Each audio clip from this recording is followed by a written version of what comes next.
Il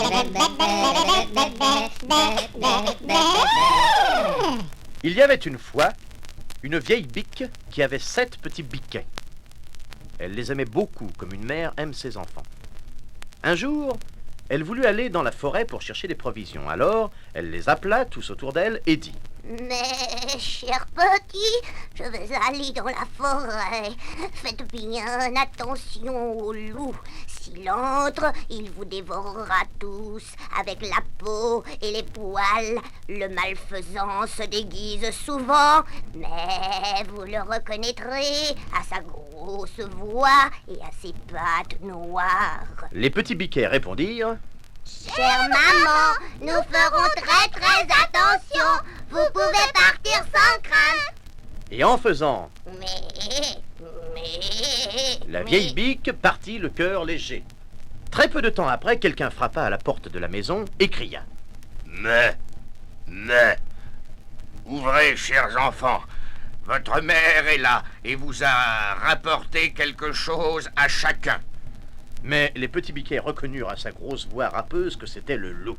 Nous n'ouvrirons pas. Tu n'es pas notre maman. Elle a une jolie voix douce et aimable. Mais toi, tu as la voix comme une râpe. Tu es le loup.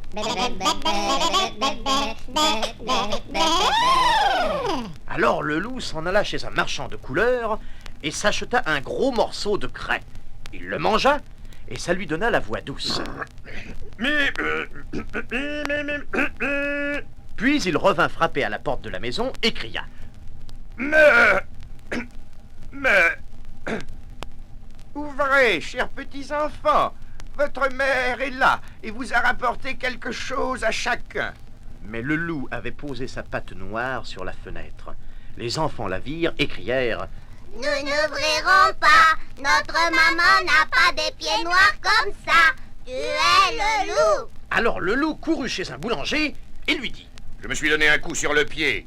Étale-moi de la pâte dessus. Et quand le boulanger lui eut recouvert la pâte de pâte, il courut chez le meunier et lui dit: Mets-moi de la farine blanche sur ma pâte.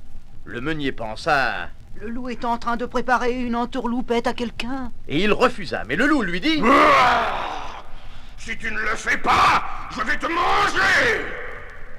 Alors le meunier eut peur et il lui blanchit les pattes. Alors, pour la 3e fois, le malfaisant revint à la porte de la maison, frappa et dit: Mais,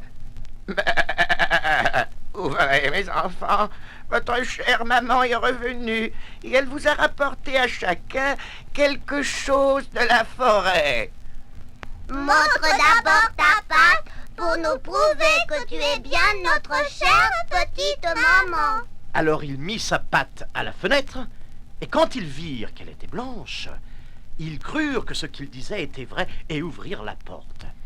Mais que virent-ils entrer? C'était le loup. Ils eurent très peur et voulurent se cacher. Le premier sous la table, le deuxième dans le lit, le troisième dans le poêle, le quatrième dans la cuisine, le cinquième dans l'armoire, le 6e sous la cuvette et le 7e dans la caisse de l'horloge. Le loup les trouva tous et ne fit pas de cérémonie. L'un après l'autre, ils disparurent dans son énorme gosier, sauf le plus jeune qui s'était caché dans l'horloge et qu'il ne trouva pas. Puis, ayant assouvi son appétit, le loup alla tranquillement s'étendre sous un arbre dans la prairie verte et s'endormit. Peu de temps après, la vieille bique revint de la forêt. Oh, quel affreux spectacle! La porte de la maison était grande ouverte. La table, les chaises et les bancs étaient renversés. La cuvette brisée en 1000 morceaux. Les couvertures et les oreillers du lit traînaient par terre. Elle chercha ses enfants, mais ne put les trouver nulle part. Elle les appela l'un après l'autre, et personne ne répondit. Mais à la fin, comme elle arrivait au nom du plus jeune, elle entendit une petite voix qui criait: Chère maman, je suis cachée dans l'horloge. Elle le tira de sa cachette, et il lui raconta que le loup était venu, et qu'il avait mangé tous ses frères. Je vous laisse imaginer comme la pauvre Bique se mit à pleurer sur le sort de ses petits biquets. Elle sortit enfin tout en larmes, et le plus jeune des petits biquets courut derrière elle. Et, en arrivant à la prairie, voilà qu'elle vit le loup, couché sous son arbre, et qui ronflait si fort que toutes les branches de l'arbre en tremblaient. Elle le regarda sur toutes les coutures, et s'aperçut que dans son gros ventre bien rempli, quelque chose remuait et sautait. Mon Dieu, est-il possible que mes pauvres enfants, dont il a fait son dîner, soient encore en vie? Alors elle dit au plus jeune des petits biquets de courir à la maison et de rapporter des ciseaux, une aiguille et du fil. Oui, maman. Elle fendit l'énorme panse du monstre, et à peine avait-elle fait une petite ouverture qu'un des petits biquets passa la tête, et à mesure qu'elle coupait le gros ventre, tous les 6 sautèrent l'un après l'autre et s'y retrouvèrent bien vivants. Pas un seul n'avait de mal, car le gros affreux les avait tous avalés d'un seul coup. Quelle joie! Quelle joie! Ils embrassèrent tous leur chère maman et se mirent à sauter comme un tailleur qui fête ses noces.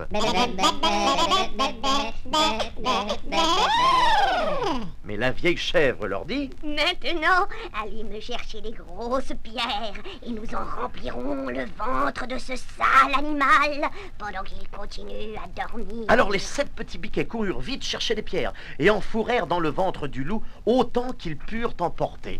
Puis la vieille Bique, en toute hâte, recousit le ventre du loup pour qu'il ne s'aperçoive de rien, et il ne se réveilla même pas. Quand le loup sortit enfin de son sommeil, il se mit debout. Mais les pierres qu'il avait dans l'estomac lui donnaient si grand soif qu'il voulut aller boire à la fontaine. Mais les pierres étaient si lourdes qu'elles l'entraînèrent et qu'il se noya misérablement.